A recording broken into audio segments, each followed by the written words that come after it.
Our God is a God of new beginnings. So right now, take a breath. That's a gift from God. Let go of yesterday. Letting go of yesterday is a gift from God whose mercies are new every morning. Embrace this day. Lift up your heart, and we will find together how to find the sacred in every moment. Because God wills that to be so. And what I want to talk to you for these few moments is how not to be a control freak.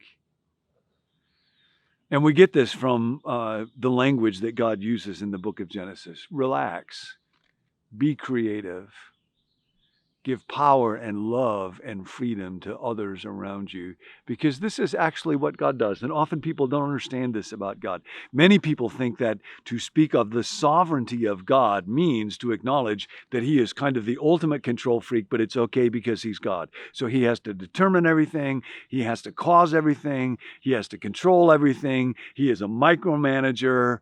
Actually, it is not so. So this is from Andy Crouch's wonderful book, Playing God, and he's writing about the beginning of Genesis. Genesis does not begin with violence. Other stories in the ancient Near East did. The gods were wrestling with chaos monsters, and it was a very conflict-ridden process by which creation comes into being. Not with God. Genesis begins with breath and word. The Creator God doesn't need to wrest being out of chaos. Instead, God calmly speaks those simple words, "Let there be." And those are the words for today. Let there be. Let there be. These words, in what grammarians call the jussive form, are not direct imperatives. They are both more powerful and less controlling. An imperative is when you give a command to somebody, you instruct them. And Andy writes, when I think about that, I came of age in the televised command of Patrick Stewart's memorable character, Jean-Luc Picard, captain of the rebuilt USS Enterprise in Star Trek The Next Generation. Never saw it. Captain Picard would famously lift a finger and say, "Make it so." The imperative mood is suited to command. It leaves little room for independent reflection or action by the subordinate. And indeed, in the heat of an encounter with a hostile Romulan warbird, the last thing anybody needs is an indecisive captain given vague suggestions, open to various interpretations, to a philosophically minded crew. In a time of crisis, clear imperative is what you need. But creativity in Genesis 1 is not the result of crisis. So, rather than ordering the primal elements around like lieutenants on red alert, God says, "Let there be." In many ways, an even more powerful phrase than "make it so." Let there be does not have to assert power. It assumes it. It doesn't have to impose power. It indwells it. Yet, let there be suggests a multiplication of power that is not found in the dictatorial phrase, "make it so." Make it so is strictly limited and limiting command. The subordinates making it so are not expected to make anything else so. Their job is to put into practice the precise decision arrived at on the bridge. No more, no less. But when the words "let there be" ring through the universe, they accomplish very literally what they describe, the creation of being where there was none before. New beings come into existence, each with their own capabilities, their own potential, their own sphere of influence. Indeed, let there be bequeaths power to others, making room for yet more power. By saying, "let there be," the Creator God makes room for more being, more agents like you and me who can say their own, "let there be." So today, where can you say, "let there be"?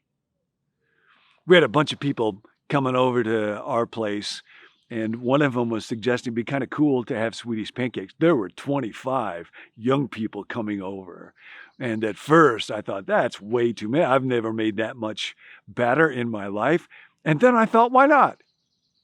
And this is the way that creation works. It's the way that it worked with God. It's interesting with us, it's the same thing. The creation of what is seen and tangible always begins with what is unseen, with the word, with let there be. Let there be Swedish pancakes. So I went out and I got the ingredients and I was working 3 pans at the same time, and there was great joy and there was delight. And they saw that it was so, and it was good. Where can you say, let there be in your little world today? Not just that, when you're dealing with other people, how do you become like God?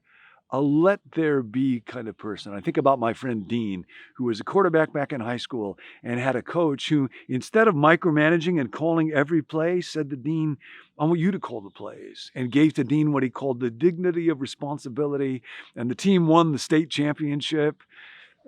Because there was a coach who dared not to say simply, make it so, but let there be.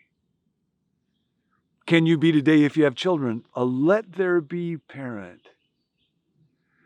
You know, one of the great problems with parents is we want to make it so with our children, make them into a little mini-me. It's a very poignant little footnote in William Manchester's great biography of General Douglas MacArthur. MacArthur, quite late in life, had a son, loved him, doted on him, but wanted to remake his son in his own image, wanted him to be an athlete, would dress him up, wanted him to be a soldier in little uniforms from when he was really, really young. And the boy didn't want to be a soldier, and he didn't want to be an athlete. He wanted to be an artist, and his dad could not let there be. And so in a footnote, Manchester writes that when he was writing this book, the son had assumed another name and moved anonymously to live the life of an artist in Greenwich Village, New York, to get as far away from his make it so dad as he could. Or how can you be a let there be kind of person at work? I remember being in an organization where a group of people on the leadership team went to visit with a consultant by the name of Jim Collins. And Collins talked about how when you have bosses that are in the control freak category, what you end up with is a genius who has a circle of very capable helpers. And that group came back and said, like, that's us. We're like Santa Claus and his elves if Santa Claus had a narcissistic personality disorder. And nobody wants to be a genius. Under a genius is just a bunch of very capable helpers. People want to have an opportunity when they're at work to work with, under, alongside of someone who says, let there be. Very interesting. Jesus told lots of stories about work. One of them is in Matthew 25, where there's a master. And what Jesus says is the master entrusts his wealth, goods, resources to servants, people under him. Doesn't say, here's what to do with it. Doesn't say, make it so. Just says, let there be work. And the ones who honor him, the ones who do the best, take the resources that he had given to them and with creativity and ingenuity and diligence and enterprise and initiative, they let there be. One last word on this one, because God is a God who says, let there be, and as we'll see, creates a universe where things swarm and team, and there's all this language of stuff that you cannot control. What that means is I do not live in the fear of a micromanaging God.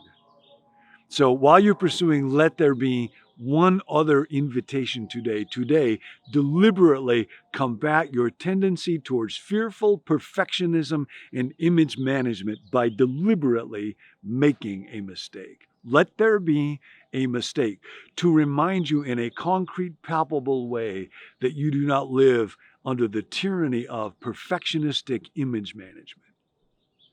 I have a good friend who is a leadership consultant, And he was talking about this with a group of people one day and how we just live under this tyranny as if we're under a control freak and we have to live by fear.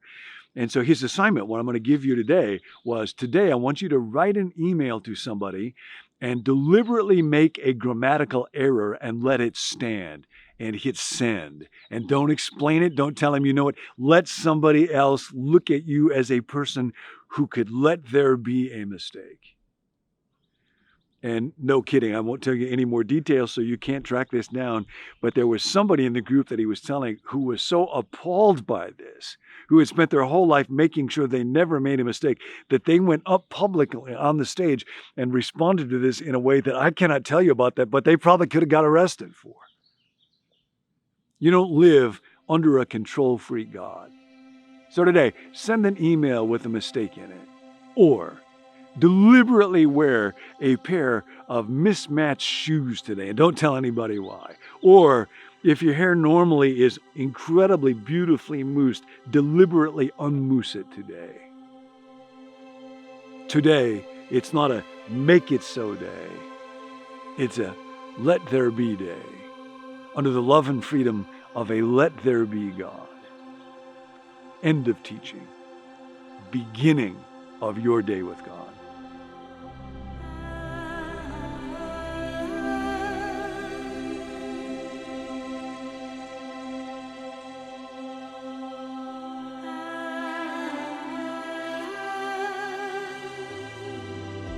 Thanks for joining us. My name is Tim. I'm a part of the team here at Become New. If you'd like to receive the emails that go along with each video, you can let us know at becomenew.com/subscribe. Or if you'd like to receive a text alert whenever we release a new video, you can text the word BECOME to the number 855-888-0444. If you have a prayer request, please let us know. You can text that request to that same number, 855-888-0444. There's a group of us who meet every day to pray over those requests. So we look forward to hearing from you. Thanks for joining us. We'll see you next time.